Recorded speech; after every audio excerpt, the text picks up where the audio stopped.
About 10 minutes into my run, the sound of an engine cut through my music. A car was approaching from behind. It startled me.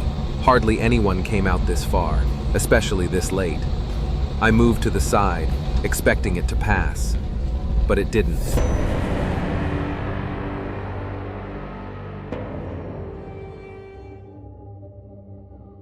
When I was 19, I attended college about 2 hours north of my hometown. Every few weeks, I'd drive back to visit my family for the weekend. During those visits, I often went for late-night runs before showering and heading to bed.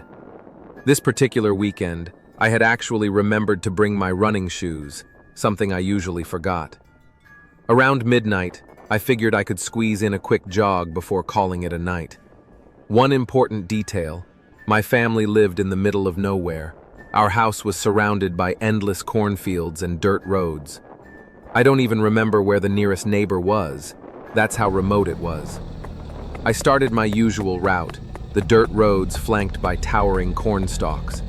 Looking back, it was a pretty eerie setting, especially at night. But I always ran with earbuds, losing myself in the music to ignore the isolation. About 10 minutes into my run, the sound of an engine cut through my music. A car was approaching from behind. It startled me. Hardly anyone came out this far, especially this late. I moved to the side, expecting it to pass, but it didn't. The vehicle slowed, keeping pace behind me. The headlights were blinding, making it impossible to see what kind of car it was. My nerves prickled. There was plenty of room to go around, so why were they just following me? I told myself to stay calm.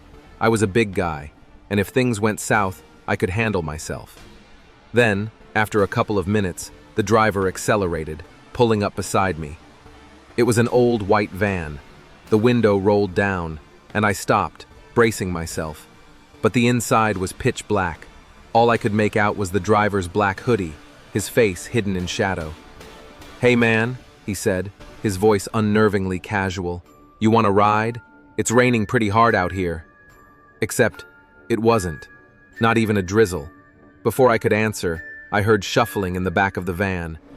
Every instinct screamed at me to run. "No thanks," I said, forcing calm into my voice.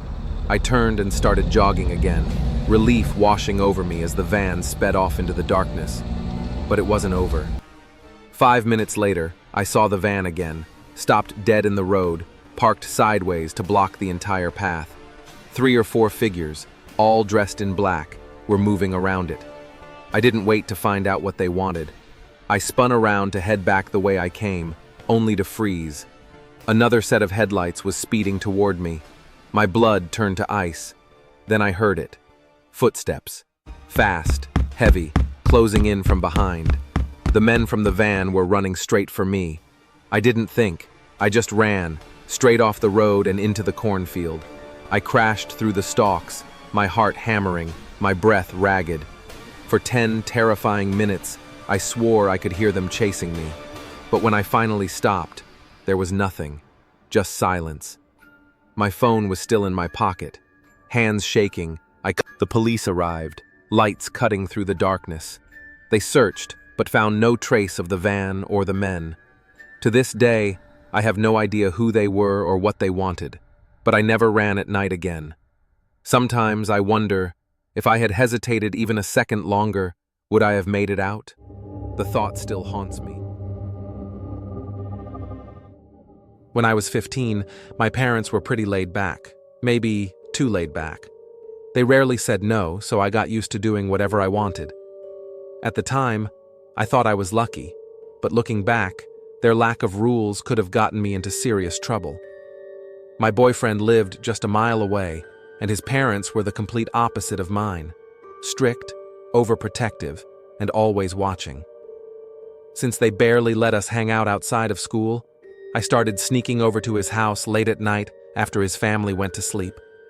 I'd leave my house, run the mile alone in the dark, and stay until 3 or 4 a.m. before sprinting back home before sunrise. I knew it was risky, a teenage girl running alone at night, no phone, no one knowing where I was, but I always stayed alert. Until one night, when that wasn't enough. I was almost home, just a quarter mile away, when out of nowhere, a van pulled up beside me. I hadn't even heard it coming. Before I could react, both doors flew open, and two men stepped out. They moved toward me, smiling in a way that made my blood freeze. "Your mom told us to take you home," one of them said. My body screamed, "Run." So I did. I bolted in the opposite direction, knowing I'd never make it all the way home before they caught up. So I ducked behind a random house, crouching behind a trash can, my heart pounding so loud I was sure they'd hear it. Seconds later, the van rolled slowly down the street, tires crunching on the gravel. They stopped right near my hiding spot. I held my breath, pressing my hand over my mouth to silence my panting. Through their open windows, I heard them whispering. Then, after what felt like forever, they drove off. I didn't wait to see if they'd come back.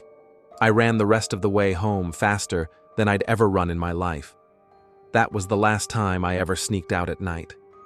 Looking back, I know how lucky I was to escape that situation. Some dangers don't give you a second chance. Moral?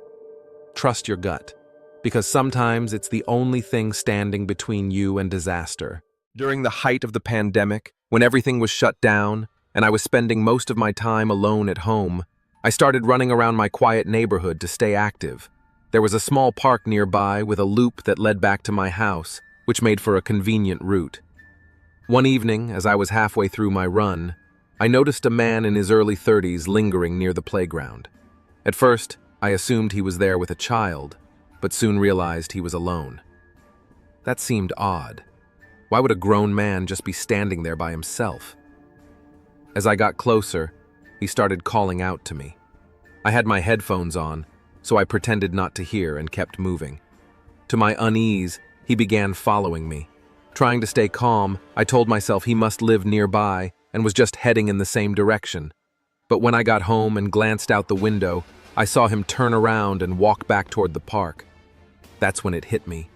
He had followed me just to see where I lived. I tried to shake off the weird feeling and went about the rest of my day.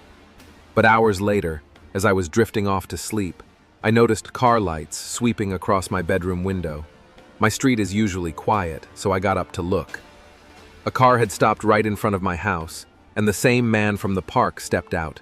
My heart raced. I closed the blinds and got back into bed, unsure what to do. After a few minutes, the car drove away, and I started to relax, until I heard a soft tap, tap, tap on my window. I froze.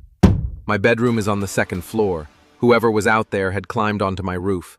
I could see the silhouette of a man crouched outside, lightly knocking on the glass. I stayed perfectly still, pretending to be asleep, then slowly reached for my phone and called 911 in a whisper. The operator told me to move away from the window and hide. As I crawled into my bathroom and locked the door, I heard loud knocking at my front door and a voice shouting, "Police, open up!" Relieved, I was about to go downstairs when the 911 operator suddenly yelled, "Wait, the police aren't there yet. Don't open the door."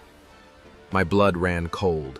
The man on my roof had heard me call for help and was now pretending to be a cop to lure me out. Thankfully, real sirens soon blared outside. When I finally opened the door for the officers, they confirmed no one was there, but they found a ladder leaning against my house. Later, I noticed scratch marks on my window, as if someone had tried to force it open. The police increased patrols, but they never caught the guy. To this day, I don't know who he was or what he wanted, only that he went to terrifying lengths to get to me. Since then, I've installed security cameras, reinforced my windows, and always double-check before trusting a voice at my door. Because the scariest part wasn't just that he followed me home, it's that he knew exactly how to make me let him in.